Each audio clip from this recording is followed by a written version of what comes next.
আজ আমি আপনাদের ক্রিসমাস স্পেশাল দারুণ স্বাদের প্লাম কেক বানানো দেখাবো, যা বাড়িতে বানানো একেবারেই সহজ আর খেতেও ভীষণ ভালো হয়। আপনারাও বাড়িতে বানিয়ে দেখতে পারেন। আশা করি কেকের রেসিপিটা একেবারেই পারফেক্ট হবে আর খেতেও অনেক বেশি ভালো হবে। আর এইভাবে কেকটা বাড়িতে বানালে কমেন্ট বক্সে জানাতে একেবারেই ভুলবেন না খেয়ে আপনাদের কেমন লাগলো। নমস্কার, আমি রুমি। আপনাদের সবাইকে আবারও একটা দারুণ স্বাদের রেসিপিতে স্বাগত। প্রথমে একটা ছোট মিক্সিং বোল নিয়েছি, তার মধ্যে আমি এখানে একটা কমলা লেবুর জুস দিয়ে দিলাম। আপনারা চাইলে দোকান থেকে অরেঞ্জ জুসও কিনে আনতে পারেন, আর নাহলে বাড়িতে একটা কমলা লেবু নিতে হবে আর জুস রেডি করে নিতে হবে। এখন এর মধ্যে প্রথমে দিয়ে দিলাম ছোটো ছোটো টুকরো করে রাখা কাজু বাদাম, আর আমি দিয়ে দিলাম কিশমিশ। দুই ধরনের আমি কিশমিশ দিলাম অল্প করে, আর আমি দিয়ে দিলাম টুটি ফুটি। এবার সমস্ত কিছু একসঙ্গে ভালো করে মিশিয়ে নিতে হবে। আপনারা আপনাদের পছন্দ মতন যে কোনো ড্রাই ফ্রুটস নিতে পারেন। আর এইভাবে কমলা লেবুর জুসের মধ্যে দিয়ে ভালো করে মিশিয়ে 1 ঘন্টা রেখে দিতে হবে। এদিকে একটা কড়াই নিয়েছি, কড়াইয়ের মধ্যে আমি দিয়ে দিলাম বেশ কিছুটা পরিমাণ চিনি। এখানে আমি প্রায় 150 গ্রামের মতন চিনি দিলাম, অল্প একটু জল দিয়ে দিলাম। চিনিগুলোকে জলের সঙ্গে ভালো করে মিশিয়ে নিতে হবে, আর চিনিগুলো মেল্ট হওয়ার জন্য অপেক্ষা করতে হবে। আর ফ্লেমটা এই সময় হাইতে করে দেবো। এতে কি হবে, চিনিগুলো মেল্টও হয়ে যাবে, তার সঙ্গে ক্যারামেলটাও রেডি হয়ে যাবে। ক্যারামেলটা একেবারে লালচে করে বানাতে হবে, মানে কালো করে কিন্তু ক্যারামেল রেডি করা যাবে না, তাহলে কেকের মধ্যেও একটা তেতো ভাব চলে আসবে।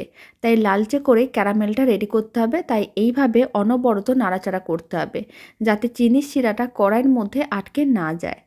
এখন প্রায় 3 মিনিট পরে দেখাচ্ছি। আপনারা দেখুন চিনিগুলো মেল্ট হয়ে গেছে, আর এইভাবে ক্যারামেলটাও রেডি হয়ে গেছে। এখন ফ্লেমটা অফ করে দিতে হবে। এবার আমি এর মধ্যে দিয়ে দিচ্ছি অল্প একটু জল। জলটা খুব ভালো করে মিশিয়ে নিতে হবে, আর একটু এইভাবে নাড়াচাড়া করে রাখতে হবে। তাহলে কি হবে, ক্যারামেলগুলো দলা পাকিয়ে যাবে না। আর এইভাবে যদি নাড়াচাড়া না করা হয় তাহলে কিন্তু ক্যারামেলগুলো দলা পাকিয়ে যাবে। আবারও খুবই অল্প একটু জল দিয়ে খুব ভালো করে মিশিয়ে নিতে হবে।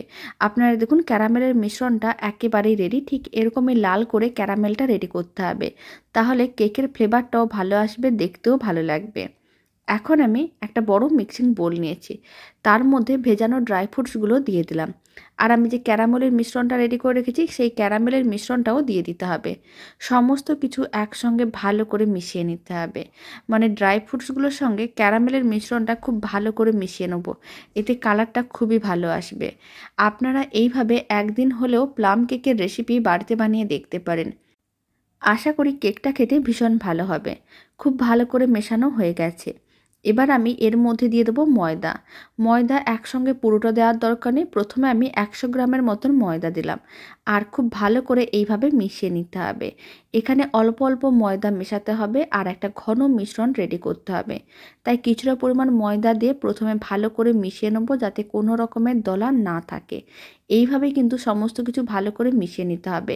আপনারা চাইলে ময়দাটা আগে থেকেও একটা চালনির সাহায্যে চেলে রাখতে পারেন, আর নাহলে এইভাবে মিক্সিং বোলের মধ্যেও চালনি দিয়ে চেলে দিতে পারেন। এখানে আমি ময়দাটাকে আগে থেকেই চালনির সাহায্যে চেলে রেখেছিলাম। আবারও কিছুটা পরিমাণ ময়দা দিলাম, প্রায় 100 গ্রামের মতন। এখানে প্রায় 200 গ্রামের মতন ময়দা দেওয়া হয়েছে। খুব ভালো করে মেশানো হয়ে গেছে। আপনারা দেখুন ঘন মিশ্রণ রেডি হয়ে গেছে। এবার কেকটা যাতে নরম থাকে তার জন্য আমি এর মধ্যে দিয়ে দিচ্ছি কিছুটা পরিমাণ সাদা তেল। বড় চামচে 2 চামচ সাদা তেল দিয়েছি। এবার আমি দিয়ে দিচ্ছি অল্প একটু জায়ফলের গুঁড়ো, আর আমি দিয়ে দিচ্ছি অল্প একটু দারচিনির গুঁড়ো। এতে প্লাম কেক খেতে খুবই ভালো লাগবে। এবার আমি এর মধ্যে দিয়ে দিচ্ছি চা চামচের 1 চামচ বেকিং পাউডার, আর চা চামচের হাফ চামচ দিয়ে দিচ্ছি বেকিং সোডা। মানে যতটা বেকিং পাউডার তার হাফ বেকিং সোডা দিতে হবে। আবারও সমস্ত কিছু ভালো করে মিশিয়ে মিশ্রণটাকে এইভাবে 5 মিনিট খুব ভালো করে ফেটিয়ে নিতে হবে। কেক বানানোর সময় মিশ্রণকে যত ভালো করে ফেটানো হবে, কেক তত বেশি নরম তুলতুলে আর স্পঞ্জি হবে। খুব ভালো করেই কিন্তু মেশানো হয়ে গেছে। এখন 5 মিনিট পরে দেখাচ্ছি। কেকের মিশ্রণটা একেবারেই রেডি। এবার এই কেকের মিশ্রণটাকে এক সাইডে রেখে দিচ্ছি। আর এখানে আমি এরকম একটা স্টিলের বাটি নিয়েছি বা পাত্র নিয়েছি। অল্প একটু তেল নিতে হবে, ভালো করে বাটিটা বা পাত্রটিকে তেলে ব্রাশ করে নিতে হবে। আপনারা চাইলে কেক বানানোর মোল্ডও নিতে পারেন। আর বাড়িতে কেকের মোল্ড না থাকলে যে কোনো ধরনের স্টিলের পাত্রও নিতে পারেন। তার মধ্যে অল্প একটু ময়দা দিয়ে এইভাবে ভালো করে কোট করে নিতে হবে। প্রথমে তেল দিয়ে ব্রাশ করতে হবে, তারপর অল্প একটু ময়দা দিয়ে ভালো করে কোট করতে হবে। এতে কী হবে, কেকটা খুব সহজে ডিমোল্ড হয়ে যাবে বা পাত্রটির গায়ে আটকে যাবে না। এখন আমি যে কেকের মিশ্রণটা রেডি করে নিয়েছি সেই পুরো মিশ্রণটাই আমি পাত্রটির মধ্যে দিয়ে দেবো।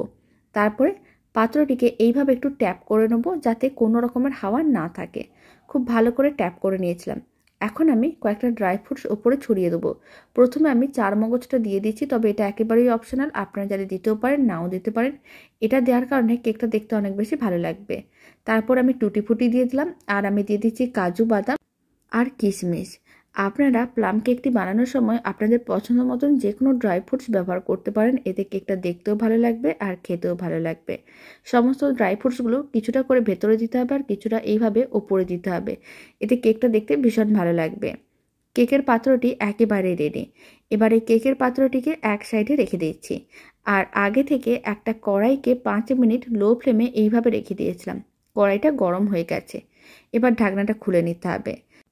তারপরে কড়াইয়ের মাঝখানে আমি এখানে একটা টিফিন বক্সের ঢাকনা রেখে দিলাম। আপনারা চাইলে কেকের স্ট্যান্ডও রাখতে পারেন বা যে কোনো ধরনের স্ট্যান্ড রাখতে পারেন। তারপরে কেকের পাত্রটি রেখে দিতে হবে আর কড়াইয়ের ঢাকনা বন্ধ করে দিতে হবে। ছোট্ট কাগজের টুকরো দিয়ে কড়াইয়ের ঢাকনার যে একটা ছোট্ট ছিদ্র আছে সেটাকে বন্ধ করে দিতে হবে। লো ফ্লেমে 45 থেকে 50 মিনিট এইভাবে কেকটা বেক করতে হবে। প্রায় 45 মিনিট হয়ে গেছে। কেকটা রেডি হয়ে গেছে, ঢাকনাটা খুলে নিয়েছি। আপনারা দেখুন কেকের কালারটা খুবই সুন্দর এসেছে। এইভাবে একবার কেকের রেসিপি বাড়িতে বানিয়ে দেখতে পারেন। এখন পুরোপুরি কেকটাকে ঠান্ডা করে নিতে হবে। ঠান্ডা করে নেওয়ার পরে কেকটাকে ডিমোল্ড করে নিতে হবে। খুব সহজেই কিন্তু কেকটা ডিমোল্ড হয়ে যায়, পাত্রটির গায়ে একটুও আটকে যায় না। এইভাবে যদি অল্প একটু তেল আর ময়দা দিয়ে ভালো করে কোট করে নেওয়া হয়। এখন আমি কেকটা কেটেও দেখিয়ে দিচ্ছি ভেতরটা কত সুন্দরভাবে রেডি হয়েছে। আপনারাও বাড়িতে এইভাবে প্লাম কেক বানালে কমেন্ট বক্সে জানাতে একেবারেই ভুলবেন না খেয়ে কেমন লাগলো। আর এই প্লাম কেকের রেসিপিটা ভালো লেগে থাকলে আপনারা যদি ফেসবুক থেকে রেসিপিটা দেখছেন পেজটিকে ফলো করে নেওয়ার অনুরোধ রইল। ইউটিউব থেকে দেখলে চ্যানেলটি সাবস্ক্রাইব করে নেওয়ার অনুরোধ রইল। পাশে থাকা বেল আইকনটি প্রেস করে নেবেন নতুন রেসিপির আপডেট সবার আগে পাওয়ার জন্য। আর প্লাম কেকটা কেটেও দেখিয়ে দিলাম ভেতরটা কত সুন্দরভাবে রেডি হয়েছে। তো চলুন ভিডিওটা আমি এখানে শেষ করছি। আপনারা সবাই ভালো থাকবেন, সুস্থ থাকবেন। আপনাদের সঙ্গে আবার নতুন রেসিপি নিয়ে দেখা হচ্ছে।